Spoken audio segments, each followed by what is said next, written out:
चौथी पास राजा। किस किसने सुनी है ये कहानी?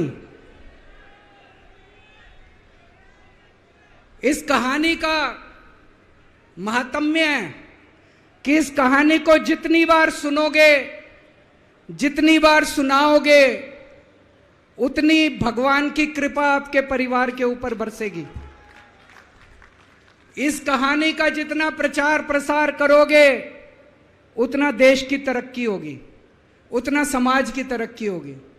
तो जिन लोगों ने कहानी सुनी है वो भी बड़े ध्यान से दोबारा सुनना, अच्छे से सुनना और इसका खूब प्रचार प्रसार करना। यह कहानी एक राजा की है, एक चौथी पास राजा की कहानी है, एक अहंकारी राजा की कहानी है, एक भ्रष्टाचारी राजा की कहानी है।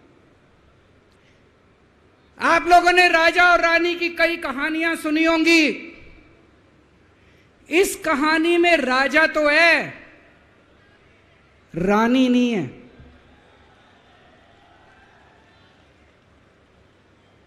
तो एक महान देश था, कई हजार साल पुराना देश।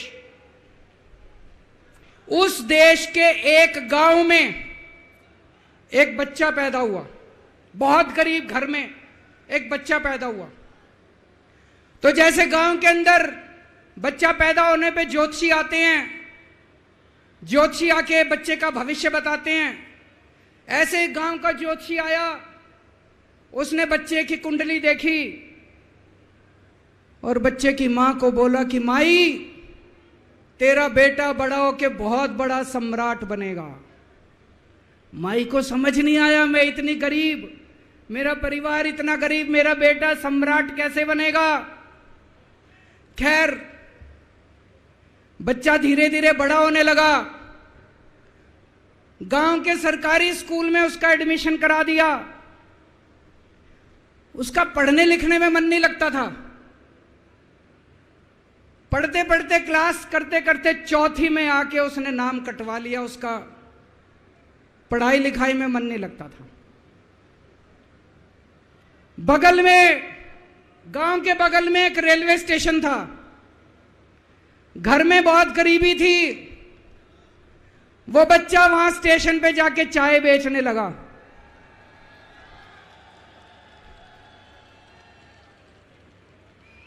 चाय बेच के अपना गुजारा करता था। वो भाषण बहुत अच्छा देता था, बचपन से ही बड़ा अच्छा भाषण देता था। गांव के लड़कों को इकट्ठा कर लेता और भाषण देना चालू करता। धीरे धीरे आसपास के गांव में फैल गया कि यह बच्चा भाषण बड़े अच्छे देता है। आसपास के लड़के भी इकट्ठे हो गए और जो मर्जी टॉपिक हो भाषण देना चालू कर देता था और रुकता ही नहीं था, घंटों घंटों तक भाषण देता रहता था। बच्चा बड़ा हुआ। ज्योतिषी ने कहा था बड़ा होके बच्चा उस महान देश का सम्राट बन गया। लेकिन राजा तो अनपढ़ था, उसे तो कुछ आता नहीं था। अफसर आते, उस अनपढ़ राजा से जहां मर्जी साइन करा लेते, जहां मर्जी जो मर्जी साइन करा लेते। वो राजा अनपढ़ था, उसे लगता था मैं अगर अफसरों से पूछूंगा तो मेरी कमजोरी सबके सामने प्रकट हो जाएगी। अफसरों को लगेगा मेरे को कुछ आता नहीं है। अफसर जो मर्जी लेके आते थे वहां साइन कर देता था। वो धीरे धीरे पूरे देश के अंदर फैल गया कि राजा अनपढ़ है, राजा अनपढ़ है। राजा को बड़ा बुरा लगने लगा। तो राजा ने कहीं से एक फर्जी डिग्री का जुगाड़ कर लिया। एक फर्जी डिग्री का जुगाड़ कर लिया, एमए की डिग्री का। और राजा बोला मैं एमए हूं। पर सच्चाई तो पूरे देश को पता थी, राजा तो अनपढ़ था। धीरे धीरे राजा अहंकारी भी होता गया। अहंकारी राजा और ऊपर से अनपढ़। जो मर्जी उस राजा के पास जाता और राजा से कुछ भी पास करा के ले आता। एक बार कुछ लोग गए, राजा को बोले जी नोटबंदी कर दो, नोटबंदी करने से भ्रष्टाचार खत्म हो जाएगा, आतंकवाद खत्म हो जाएगा। राजा को कुछ समझ नहीं आया, राजा की खूब चमची मारी उन्होंने नोट। राजा ने एक दिन शाम को टीवी पे आके 8 बजे नोटबंदी कर दी। पूरे देश का बेड़ा गर्क हो गया दोस्तों। लंबी लंबी बैंकों के सामने लाइनें लग गई, कई लोग मर गए, दुकानें बंद हो गई, रोजगार बंद हो गए, बड़ी बड़ी इंडस्ट्री बंद हो गई, पूरे देश का बेड़ा गर्क हो गया। फिर एक दिन कोई आके बोला जी 2000 का नोट ले आओ। राजा 2000 का नोट ले आया। 4 साल बाद कुछ लोग आके बोले जी 2000 का नोट बंद कर दो। राजा ने 2000 का नोट बंद कर दिया। राजा को अक्ल तो थी नहीं, बेवकूफ था, अनपढ़ था। कभी 2000 का नोट चालू करता था, कभी 2000 का नोट बंद करता था। एक बार कुछ लोग आके बोले जी ये किसानों के कानून बना दो, इस कानून से किसानों का भला होगा। राजा ने कानून बना दिए। पूरे देश के किसान सड़कों पे उतर आए। 750 किसान मर गए आंदोलन में, और 1 साल के बाद राजा को वो तीनों कानून वापस लेने पड़े। एक बार उस देश के अंदर बहुत बड़ी महामारी फैल गई, चारों तरफ महामारी फैल गई, लोग मरने लगे। किसी ने आके बोला जी थाली बजवाओ तो देश ठीक हो जाएगा। तो राजा ने पूरे देश में थाली और चम्मच बजवा दिए। महामारी तो नहीं बची, महामारी तो फैली रही। किसी ने आके कहा जी डॉक्टरों की जरूरत पड़ेगी, दवाइयों की जरूरत पड़ेगी, इंजेक्शन की जरूरत पड़ेगी, तब महामारी रुकेगी। राजा अपने दोस्तों का बड़ा ख्याल रखता था। उसके दोस्त थे। एक दोस्त ने 10,000 करोड़ रुपए चोरी कर लिए, राजा ने उसको देश से भगा दिया। दूसरे दोस्त ने 20,000 करोड़ चोरी कर लिए, राजा ने उसको भी देश से भगा दिया। पर एक दोस्त ऐसा था जिससे राजा की ज्यादा ही दोस्ती थी। कौन था?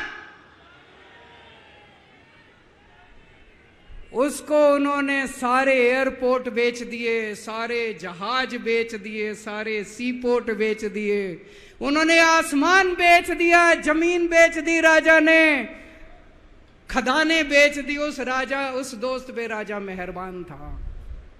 राजा का एक और दोस्त था। वो दोस्त इतना गंदा था कि उसने कुछ अंतर्राष्ट्रीय खिलाड़ी महिलाओं के साथ बदतमीजी करी, लेकिन राजा ने दोस्ती नहीं छोड़ी। मजाल जो उस दोस्त के ऊपर कोई आंच आ जाए, राजा उस दोस्त के साथ खड़ा रहा, लेकिन उसने खिलाड़ियों का समझा। राजा का एक और दोस्त था। उस दोस्त ने किसानों के ऊपर गाड़ी चढ़ा दी, रौंद दिया, कुचल दिया किसानों को। राजा ने अपनी दोस्ती नहीं छोड़ी। इस बात पे तो दाद देनी पड़ेगी कि राजा दोस्तबाज था, 1 नंबर का दोस्तबाज था। चारों तरफ अत्याचार हो गया, चारों तरफ देश के अंदर इनके अपने लोग जो थे वो बलात्कार करने लगे, गलत काम करने लगे, हाहाकार मच गया। जो राजा के खिलाफ बोलता, राजा उसको पकड़ के जेल में डाल देता। एक दिन एक पत्रकार ने कार्टून बना दिया राजा के खिलाफ, उस पत्रकार को उठा के जेल में डाल दिया। एक दिन एक किसी पत्रकार ने उनके खिलाफ कुछ लिख दिया, उसको पकड़ के जेल में डाल दिया। जो राजा के खिलाफ बोले उसका बेड़ा गर्क। कोई जज अगर उस राजा के खिलाफ ऑर्डर करता था, राजा उसको बख्शता नहीं था। चारों तरफ अत्याचार, महंगाई, बेरोजगारी। ऊपर आसमान में देवता ये सब देख रहे थे कि पृथ्वी के ऊपर कितना घनघोर अत्याचार हो रहा है। सारे देवता इकट्ठे हुए, देवताओं ने मीटिंग करी। सारे देवता मिलकर शिवजी महाराज जी के पास गए और कहा, महाराज कुछ करो, पृथ्वी के ऊपर अन्याय हो गया, अत्याचार हो गया, चारों तरफ बलात्कार, चारों तरफ हाहाकार मचा हुआ है, जनता परेशान हो रही है। पृथ्वी जी शिव जी महाराज जी ने अपनी तीसरी आंख खोली और दोस्तों यहां प्रचंड पृथ्वी के ऊपर अजीब अजीब घटनाएं घटने लगी। उज्जैन के अंदर महाकाल की 6 सप्तऋषियों की बड़ी बड़ी 10 फुटा भारी भारी मूर्तियां थी। एक दिन बारिश और तूफान आया और 6 की 6 मूर्तियां टूट गई। लोगों ने कहा बड़ा अपशकुन हो रहा है, बड़ा अपशकुन हो रहा है। एक दिन एक ट्रेन एक्सीडेंट हो गया, 250 से ज्यादा लोगों की मौत हो गई। लोगों ने कहा बड़ा अपशकुन हो रहा है। और एक दिन घनघोर बारिश आई, तूफान आया, ऊपर से आकाशवाणी हुई, सारे देश की जनता को भगवान ने कहा कि आप महान देश के लोग हो, क्या कर रहे हो, उठो, खड़े हो जाओ और इस अहंकारी राजा के खिलाफ सब लोग मिलकर आवाज उठाओ। भगवान आपके साथ है। और उसके बाद दोस्तों सोई हुई जनता जाग गई और 1 साल के अंदर उस अहंकारी राजा का राजपाट जनता ने उखाड़ के फेंक दिया। और उसके बाद वो महान देश दिन दूनी रात चौगुनी प्रगति करने लगा। ये कहानी बड़ी पवित्र कहानी है।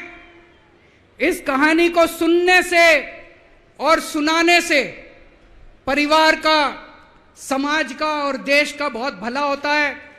इसे ज्यादा से ज्यादा शेयर कीजिए, ज्यादा से ज्यादा लोगों तक पहुंचाइए ताकि ज्यादा से ज्यादा लोग इसे सुन सकें, इसे समझ सकें। अंत में आपसे एक ही विनती है, अगली बार वोट डालने जाओ तो ऐसे आदमी को वोट डालना, ऐसे आदमी को प्रधानमंत्री बनाना जो कम से कम इतनी तो समझ रखता हो कि 2000 का नोट कैंसिल करना है कि चालू करना है।